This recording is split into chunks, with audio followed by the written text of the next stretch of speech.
Оразаның экинчи күнү сабыр жана ниеттин тазалыгы туурасында сөз кылабыз. Ассаламу алейкум, урматтуу бир туугандар. Жума күнүңүздөр куттуу болсун.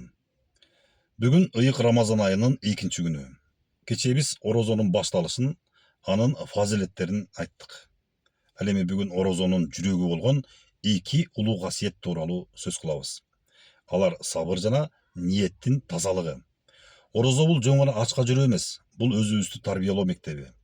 Адам ачка болгондо мүнөзү билинет, сабыры сыналат, жүрөгүнүн тазалыгы көрүнөт. Пайгамбарыбыз саллаллаху алейхи вассалам мындай деген: орозо сабырдын жарымы. А сабыр деген эмне? Сабыр бул кыйынчылыкка чыдоо гана эмес, сабыр тилди жаман сөздөн кармоо. Сабыр көздү арамдан сактоо. Сабыр ачууну жеңүү. Кээде орозо кармаган адам ачка болгондо бат ачууланып кетет. Бирок дал ошол учурда чыныгы орозо башталат. Эгер бирөө сөгүп же уруш чыгарса, пайгамбарыбыз мен орозомун деп айтсын деп үйрөткөн. Бул эмнени билдирет? Бул мен бүгүн өзүмдү көзөмөлдөйм. Мен бүгүн нафсиме эмес, ыйманыма баш ийем деген сөз. Урматтуу бир туугандар, орозонун экинчи күнү ниетти текшерүү күнү. Биз орозону эмнеге кармап жатабыз? Эл көрсүн үчүнбү? Адат болгон үчүнбү? Же чын жүрөктөн Аллахтын ыраазычылыгы үчүнбү? Хадисте айтылат: амалдар ниетке жараша болот. Эгер ниет таза болсо, аз амалда чоң соопка айланат. Эгер ниет бузулса, чоң амалда баасын жоготот. Ошондуктан бүгүн ар бирибиз жүрөгүбүзгө суроо берели. Менин орозом чыныгы орозобу? Же жөн гана ачка жүрүүбү? Орозо бизди боорукер кылыш керек. Ачка болгондо кедейдин абалын түшүнөбүз.